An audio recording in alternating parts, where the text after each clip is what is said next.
pessoal, eu sou a professora Cristiane Furque e hoje no canal Direito com Elas nós falaremos de condomínio edilício e o rateio das despesas com base na fração ideal. Isso porque no final do ano de 2016 foi julgado pelo STJ o recurso especial de número 1.458.404, sob a relatoria do ministro João Otávio de Noronha.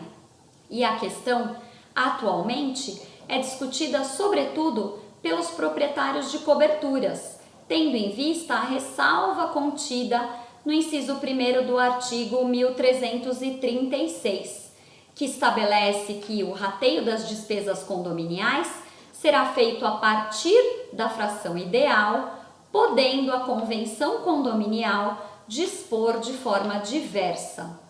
Mas antes, algumas considerações a respeito do condomínio edilício são importantes.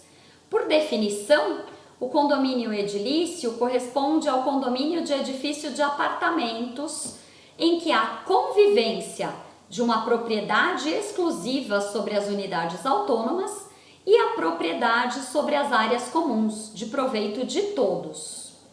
O condomínio edilício, atualmente, é regulado pelos artigos 1331 e seguintes do Código Civil e pela Lei 4.591 de 64, alterada pela Lei 10.931 de 2004.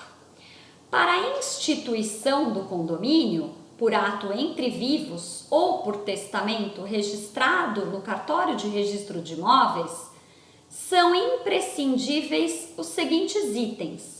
Primeiro, a determinação da fração ideal que corresponde a cada unidade autônoma, calculada sobre o terreno e as áreas comuns.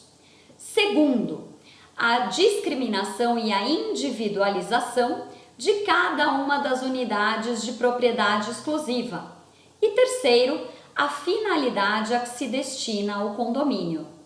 Mas o que significa a fração ideal? Pessoal, a fração ideal corresponde a um coeficiente de proporcionalidade que cada unidade autônoma possui, calculado com base na área do terreno e nas partes comuns. E o parágrafo 3º do artigo 1331 do Código Civil estabelece que a fração ideal seja apresentada de forma decimal ou ordinária. No que diz respeito ao rateio das despesas condominiais, o artigo 1336, inciso 1º, prevê que o rateio seja feito a partir da fração ideal das unidades autônomas ou qualquer outra forma disposta na convenção condominial. Pois bem, o recurso especial a que nos referimos tratou de ação anulatória de assembleia de condomínio que alterou a forma de rateio das despesas condominiais, contando com 2/3 dos condôminos presentes.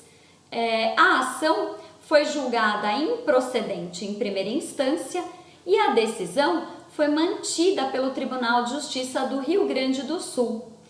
Inconformados, os autores proprietários das coberturas foram ao STJ no sentido de demonstrar a ilegalidade da alteração da convenção de condomínio, que determinou o rateio das despesas a partir da fração ideal. Em seu voto, o ministro João Otávio de Noronha esclareceu quanto ao caso que a convenção de condomínio previa, desde a instituição do mesmo pelo incorporador, o rateio de despesas realizado de forma equânime, isto é, por unidade. A Assembleia que estabeleceu a alteração da convenção de condomínio determinou que, a partir de então, o rateio dessas despesas condominiais fosse feito a partir da fração ideal das unidades autônomas. A questão diz respeito à possibilidade das unidades de cobertura pagarem um valor maior de despesa condominial em relação às demais unidades, tendo em vista o cálculo pautado na fração ideal, que atualmente é feito a partir da metragem do imóvel, porque não há qualquer normativa a respeito da base de cálculo da fração ideal.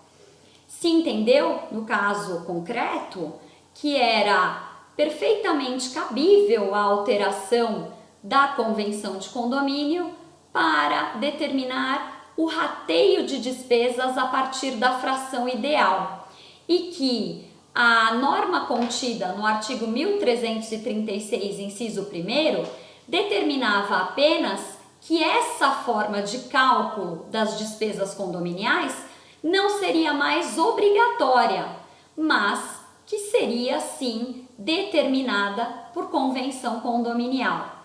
Portanto, se entendeu válido o critério de cálculo das despesas condominiais a partir da fração ideal, desde que previsto em convenção condominial. Pessoal, espero que tenham entendido a questão. Tirem dúvidas, enviem dicas, comentários, estejam sempre conosco, curtam e compartilhem. Um beijo, até mais!